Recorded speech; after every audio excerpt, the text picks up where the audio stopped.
Hello and welcome guys. तो अगर आप लोग थंबनेल देखकर आए हैं तो अब तक आपको पता चल ही गया होगा कि वीडियो का टॉपिक क्या है। और अगर आप मेरे किसी चीप स्टंट की वजह से आए हैं तो भी पता चल गया होगा कि वीडियो का टॉपिक क्या है, क्योंकि मैं ज़्यादा चीप स्टंट नहीं करता। तो अब और टाइम खोटे किए बिना शुरू करते हैं आज का ये ऑसम सा वीडियो, जिसमें हम लोग बात करने वाले हैं हमारे देश की आयुर्वेद की आन मान और शान, हमारे अपनी संजना बूटी।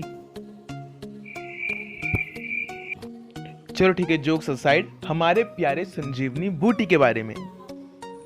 अरावली और उत्तराखंड की सुंदर घाटियों में मिलने वाला ये चमत्कारी पौधा, जिसका जिक्र रामायण और आयुर्वेद में भी किया गया है, उसके बारे में जानने में मज़ा बहुत आएगा।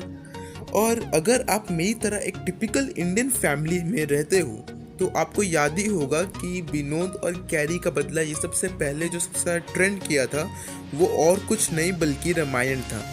और अब रामायण में मुझे नहीं पता आपको कौन सा सीन अच्छा लगता है, लेकिन मुझे पर्सनली रामायण के 3 सीन बहुत इमोशनल लगते हैं, जिनमें से एक सीन वो भी है जिसमें लक्ष्मण जी को चोट लगती है। अब रामायण हो या महाभारत, कितना सच है वो तो पता नहीं, पर बचपन से ही इतने सारे शॉर्ट फिल्म्स और सीरियल्स देखने के बाद शायद ही कोई होगा जिसको संजीवनी बूटी के बारे में ना पता हो। संजीवनी बूटी किसके लिए लाए थे? सच बोलूं तो मुझे सच में लगता था कि ये तो एक बहुत ही कॉमन सी चीज़ है जिसके बारे में हिंदू फैमिली का कोई बच्चा ना जाने, ये तो इम्पॉसिबल है। पर फिर मैंने इसको देखा। चलो छोड़ो, वापस से जंप करते हैं अपने वीडियो के रियल टॉपिक पे, संजीवनी बूटी, जिसके नाम में ही जीवन है। लेकिन एक सेकेंड, अगर आपको लगता है कि सैलाजिनेला ब्रायोटेरिस ही असली संजीवनी है तो आप गलत सोच रहे हैं, क्योंकि संजीवनी बूटी के 4 मेन प्रकार हैं, जिसमें सोम संजीवनी और मृत संजीवनी इंपॉर्टेंट है। अब सोम संजीवनी वो है जो उत्तराखंड में आज भी पाया जाता है, जिसको कुछ साइंटिस्ट और डॉक्टर लाइफ स्पैन को एक्सपांड करने वाला या लाइफ स्पैन को बढ़ाने वाला मानते हैं।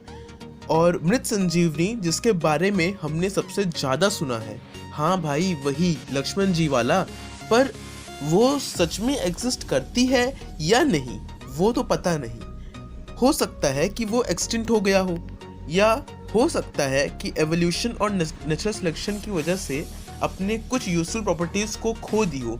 संजीवनी बूटी या फिर कहूँ सैलाजिनेला ब्रायोटेरिस, इसके भी बहुत सारे मेडिसिनल फायदे हैं। हीट स्ट्रोक, डायसूरिया, जॉन्डिस, मेंस्ट्रुएशन से रिलेटेड कुछ प्रॉब्लम्स को टैकल करने में बहुत, यहाँ तक सैलाजिनेला का इस्तेमाल कोमा पेशेंट्स के लिए भी किया जाता है इनहेलेशन थेरेपी के जरिए। अब मैंने ऐसा क्यों कहा कि सैलाजिनेला का रियल संजीवनी या कहूँ तो मृत संजीवनी नहीं है, क्योंकि सैलाजिनेला और संजीवनी में सबसे बड़ा डिफरेंस यही है कि संजीवनी रात को चमकती है और सैलाजिनेला या उस जीनस के कोई भी स्पीशीज में ये गुण नहीं है।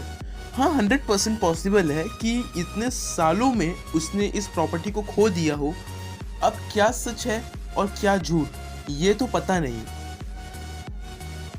संजीवनी बूटी के बारे में सबसे ज़्यादा तो रामायण से ही पता चलता है, लेकिन अगर आप लोग भी मेरी तरह एक साइंस लवर हो और बिना कोई लॉजिकल रीज़न के ये सब सच नहीं मानते, तो चलो रामायण को कुछ समय के लिए एक थियोरी या एक कहानी मान लो, जो बहुत ही होशियार और बुद्धिमान ट्रैवलर्स ने ट्रैवल करके रिसर्च करके फिर लिखा। क्योंकि चाहे वो रोमसला पर्वत हो जहाँ हनुमान जी उस द्रोणागिरी पर्वत को रखे थे, या रेटीगला और हाक्कागला जैसे इलाके जहाँ उस पर्वत के अंश गिरे थे, ये सभी जगह की वनस्पति उनके आसपास के इलाके से आज भी अलग है।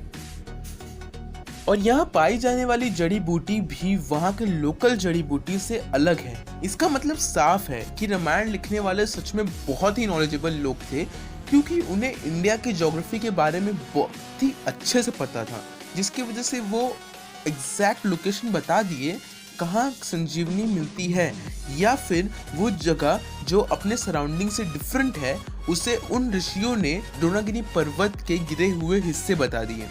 वेल, मैं भी आपकी तरह एक साइंस लवर हूँ और मैं आपको कभी नहीं बोलूँगा कि ये सब पे आँख बंद करके विश्वास करूँ। हाँ, लेकिन मैं आपको अपनी खुद की बनाई हुई एक थियोरी बताता हूँ जिससे आपको भी लगेगा हाँ शायद ऐसा हो सकता है। देखो, मैं ये बिल्कुल नहीं मानता कि कोई भी प्लांट एक मरे हुए इंसान को जिंदा कर सकता है।